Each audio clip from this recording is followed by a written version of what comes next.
Hello friends, welcome to the Eastern Front channel. Today we will talk about the memoirs of Friedrich Paulus adjutant Wilhelm Adam. He fought with Paulus until he was captured in 1943 in Stalingrad. In his memoirs, he tells in detail the story of the Wehrmacht disaster near the city on the Volga River. Links to other parts of his memories can be found in the description below the video. In no way could the Gumrak landing ground replace Potomac. It lay under artillery fire and the landing strip was cratered by shells and bombs. The heavy supply aircraft could only land at maximum risk. Then the Luftwaffe pilots completely refused to land, having lost dozens of aircraft to flak and fighters and through bombings and crash landings. 2 or 3 days after the loss of Potomac, not a single machine landed, although everything had been done from our side to put the Gumrak airstrip in order, and Army Group Don had been told. Apparently, they were not ready to persuade the Luftwaffe to fly into Gumrak. Paulus said in a radio message direct to Hitler, "My Führer, your orders for the supply of the army are not being carried out. Gumrak airfield has been usable since the 15th January, the place faultless, clear for night landings, ground staff to hand, urgent engagement necessary, greatest danger." At the Army Commander-in-Chief's hastily summoned situation conference, Schmidt complained angrily about the Luftwaffe. The senior quartermaster was in despair. Through him, the demands from the starving units combined in a single cry of distress. "Don't let us die so miserably. Give us bread." Paulus decided to appeal to Manstein once more. 2 hours after the transmission of the message to Hitler, came a radio message from the Commander-in-Chief of Army Group Don. The objections of the Luftwaffe are seen as an excuse, landing possibilities through Luftwaffe organizations and flying units found in every direction. The landing strip is considerably widened. Ground staff faultless with all equipment as was previously at Potomac. Commander-in-Chief has requested the Führer take radical measures, the present delays by the Luftwaffe having already cost the lives of numerous men. Army headquarters believed it had done everything possible to ward off the frightful distress. Hours went past without a reply and not a single supply aircraft appeared. Once more Paulus radioed Army Group Don. Still no aircraft arrivals. Army requests aircraft crews to be given orders to land. In vain. No reply, either from Hitler or from Manstein. Therefore, ever more cries for help stormed 6th Army headquarters on behalf of the troops, number of casualties from hunger mounting hour by hour. At least minimum rations are essential immediately. Suicides from hopelessness and doubt the order of the day. The Army commander sought yet another means of lessening the distress. He asked Manstein to fly in a Luftwaffe general who could see for himself the landing possibilities in the cauldron. "If there's such a general who values his life so little," I muttered when I heard of this attempt. My skepticism was justified. On the morning of the 16th January, a Luftwaffe major, instead of the requested general, reported at our headquarters. It was obviously an indication of the value the 6th Army had among the senior commanders. I controlled my anger over this new betrayal by superior headquarters in accordance with the elementary principles of military propriety. Into my office came Captain von Seydlitz, a relative of the commanding general of the List Corps.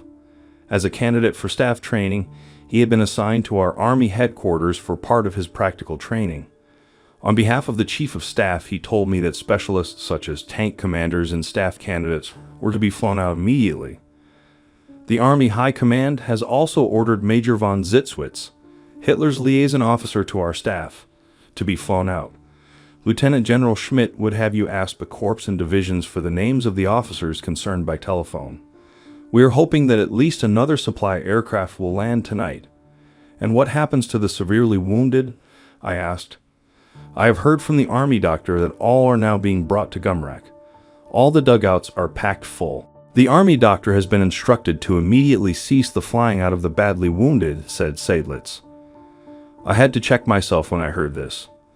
In every modern army, wounded soldiers and officers were given special care and handling. In this case, those who were being taken out of the cauldron were those deemed still of value in the continued conduct of the war. The rest were being left to their fate. This could only be regarded as further evidence that the High Command had closed the book on the 6th Army. But the attitude towards this question must also have changed in our army. Until now, Schmidt had discarded every proposal of this kind. Why was he not now standing against the orders from the Army High Command? For a moment, the thought arose in me that the Chief of Staff himself might be behind the new order. The General Staff officers were also specialists.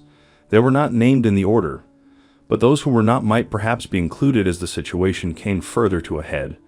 Then it seemed to me that such an imputation was so low that I should try to knock it out of my head. I turned to the captain. "Then may I congratulate you, dear Seydlitz. Certainly you belong to the first of those that will leave this death trap. Have you already packed your things?" "I don't think it will happen, Colonel. Schmidt told me early today that I am indispensable since Captain Bear flew out. Honestly, I don't understand this reason. For days there has been hardly anything to do. I am sent to and from divisions to orientate myself on the situation. But for days it has been the same miserable picture, only the resolution increases. Yesterday I was on the western edge of Gumrak airfield. It was guarded by weak emergency units. Hardly any anti-tank weapons or artillery were available. And where a gun is still intact, it lacks ammunition. Nevertheless, the half-dead men act with renewed resistance when the Russians attack. What really goes on in the heads of our men? I asked him. That is strange. Many lie apathetically in their holes, staring ahead of them and hardly answering when spoken to. Others complain like mad.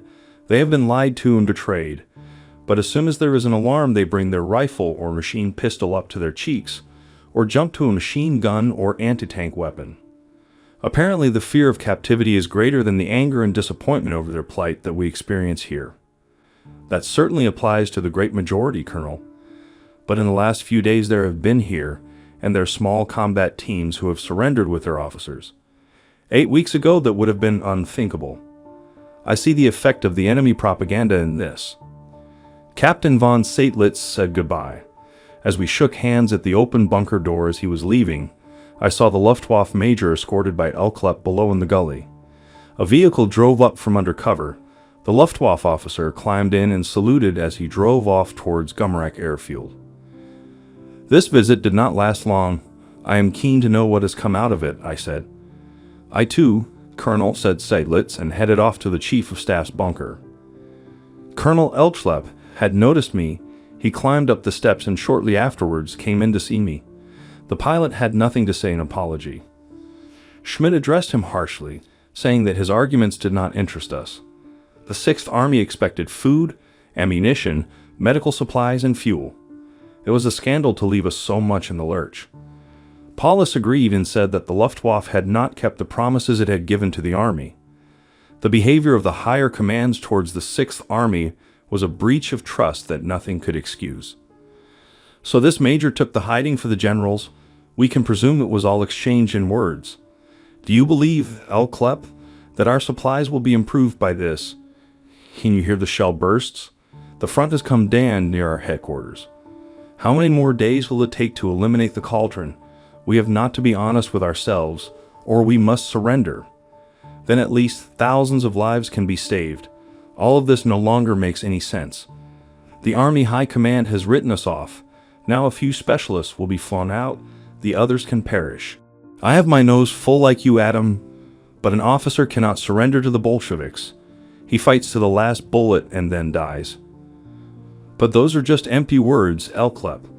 A meaningless fight is irresponsible, even immoral. In this sense, I will always act like Colonel General Paulus. Nobody can deny you that, but you will not achieve it. For Paulus, military obedience is the highest principle. In the following days, specialists, overwhelmingly from the armored and motorized divisions, reported to me. After the massive protests from the Army's headquarters, at least a few aircraft landed again at night with supplies and ammunition. They took these specialists with them to Army Group Dawn. I was really pleased that Colonel Stell was flown out.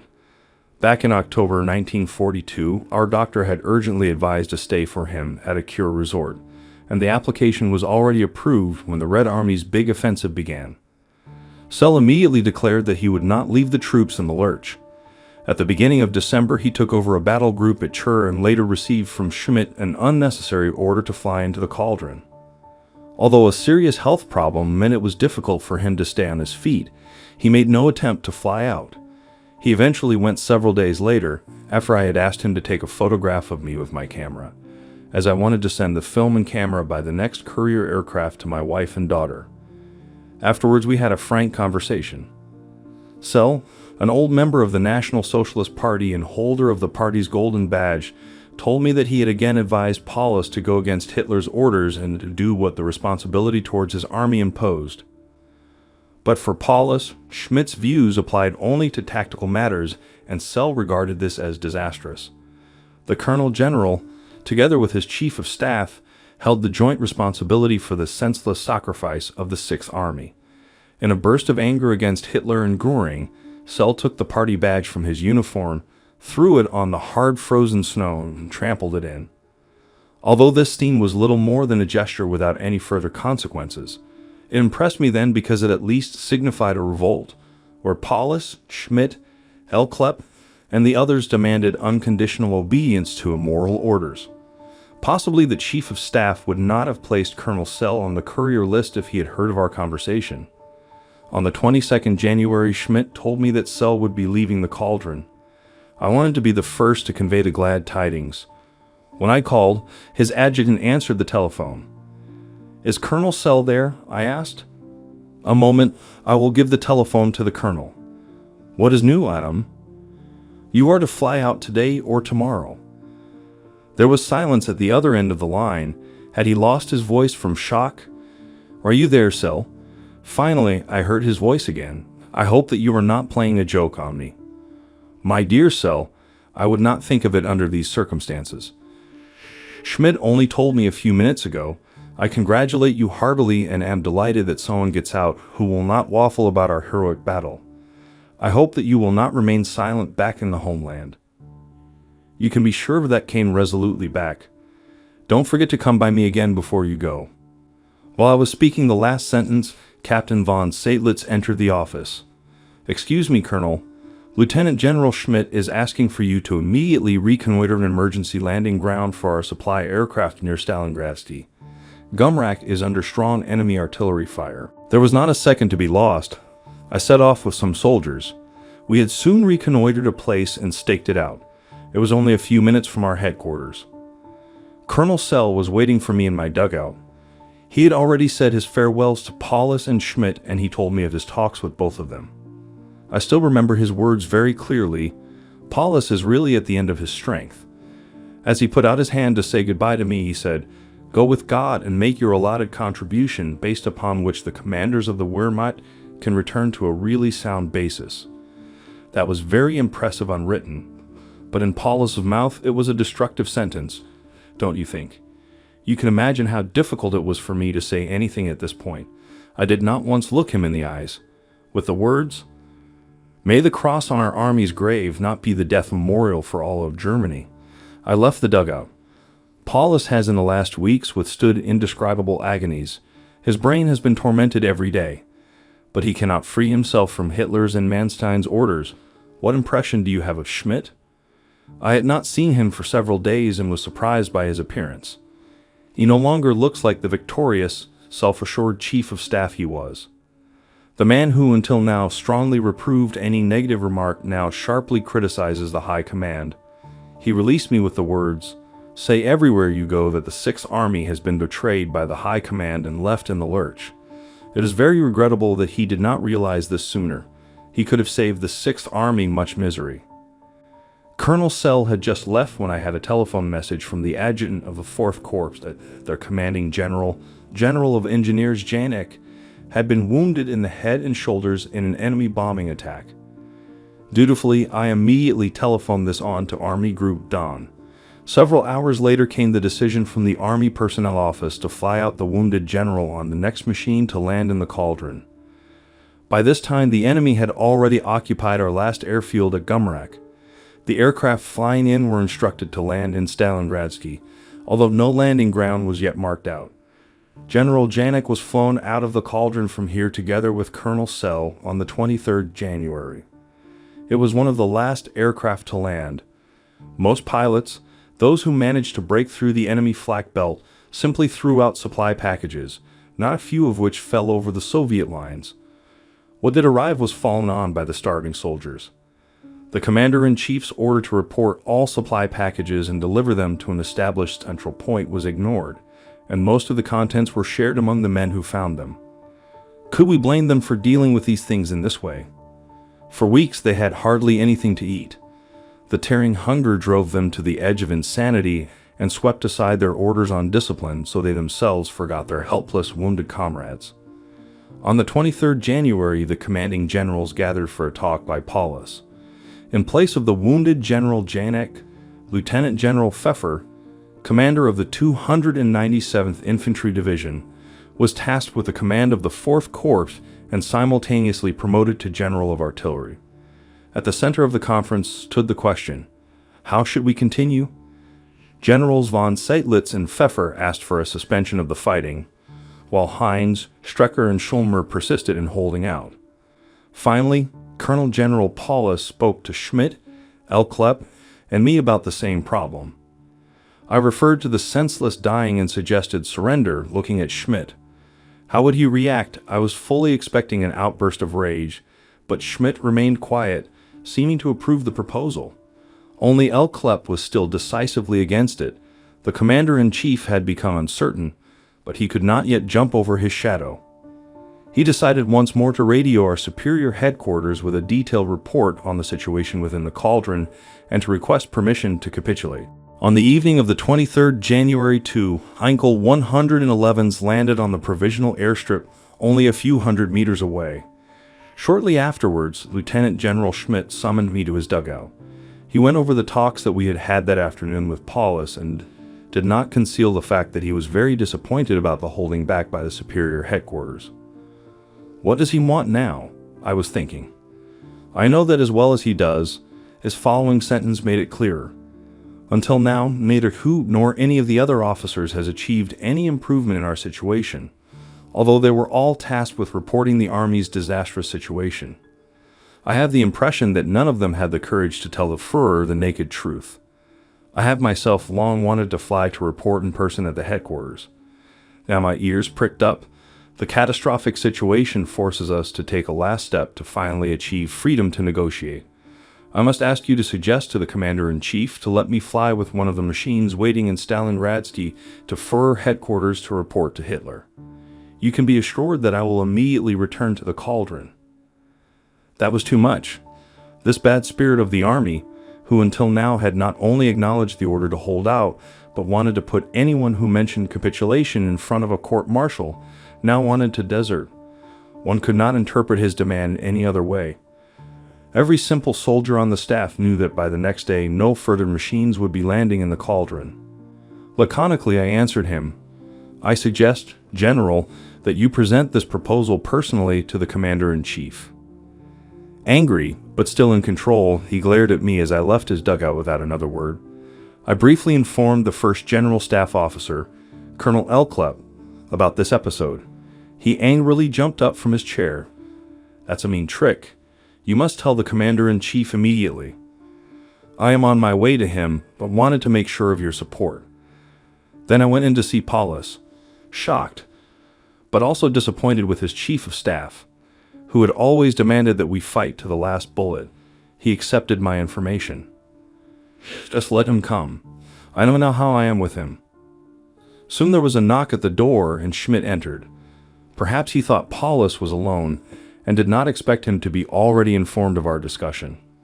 Almost with the same words that he had used with me, he sought to justify his flight out. The Commander-in-Chief, quite contrary to his normal manner, answered immediately, clearly and unequivocally, "You stay here. You know as well as I do that it can end any time. No one is prepared to help us anymore. I think that any further discussion is unnecessary." Under control of himself, Schmidt stood there and left the room without a word after Paulus had tasked him with describing the situation and writing and drafting a request to Hitler for permission to capitulate. Then the pilots of the two Heinkel 111s received permission to take off. They had been waiting for hours in the orderly officer's dugout, held back on Schmidt's orders. A few minutes later, their machines rose up in the frost-clear night sky. Another turn around our headquarters and they vanished from our view in a westerly direction. Colonel Elkschlepp was waiting for me in my dugout. The question was pressing. What should we do when the end comes? You have repeatedly said, Elkschlepp, that you would never become a prisoner of war. You will have to decide soon now. As I see it, nothing has changed. A senior officer does not surrender. When it gets that far, I will take my place in the front line, and there I will shoot the last bullet. The last bullet I will keep for myself. You are talking about suicide. Has that anything to do with a soldier's honor? That cannot be a solution. Paulus told me that various generals have requested an order from him that no general or senior officer can go into captivity. Every officer should use his last bullet on himself. The commander-in-chief has dismissed this as cowardly avoidance of responsibility. He has taken the standpoint, and I have supported him in this, that in our catastrophic situation, the officer belongs to his troops and must share their fate once the fighting ends. I don't contest that the officer has to persevere to the end of the battle, but he can turn the weapon on himself when he has no more to lead. Elkschlepp seemed incapable of being turned away from his suicidal decision. I reminded him of his wife and his children. I want to see them again, so I have initiated a plan, better said plans that have been outlined by various officers. I knew what was coming now. For some time now, Elkschlepp had been hinting at the intentions of some officers who wanted to fight their way through to the west. I had not taken them seriously until now. This night, Elkschlepp spoke in detail about these plans. It is time, Adam, to get you involved in our plans. I calculate that it will be barely more than a week before the cauldron is liquidated. Together with Lieutenant Colonel Neymeyer, Lieutenant Zimmerman, Lieutenant Colonel Heitzmann from the 9th Flak Division, and some young flak officers, I will go to the fighting front in the next few days. There we will conceal ourselves from the attacking Russians, let them roll over us, and then march off to the southwest behind their front line. The route has been carefully worked out. We have informed General Hoob of our intentions and asked him to have supply packages dropped at specific points. I have drawn the places concerned on a map that one of our courier officers has already taken out with him. But that is nonsense, Elkschlepp. Even if you were able to get through the enemy lines, you would never reach your goal. Remember that our whole southern front has been drawn back some 400 kilometers westwards. You would have to creep for weeks through enemy territory. It is impossible. We have prepared ourselves thoroughly. Our rucksacks are fully packed with woolen and fur items. Bandages and medicines have also been considered. For days we have been saving up crisp bread and some conserves so that we will have the necessary supplies at the beginning. Have you also thought that this is desertion, Elkschlepp? A flight from responsibility? Your plan contradicts your own demands to hold on. We will not be deserters, rather we are requesting Paulus to release us from our duties. We will only go ahead with it if he is in agreement with our intentions. Incidentally, Colonel Clausius, the List Corps Chief of Staff, is going to break out of the cauldron with his orderly officer on Skis. We hope to meet up on the way.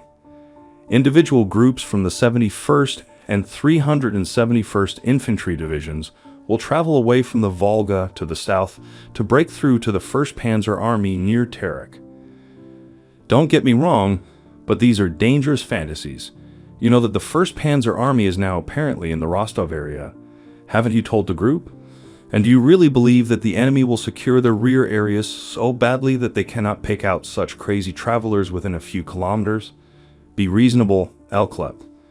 You can save any further words. My decision is irrevocable. With these words, he left my dugout. Dear friends, that's all for today. Please support this video with any comment and don't forget to press like. It was Tim, and see you.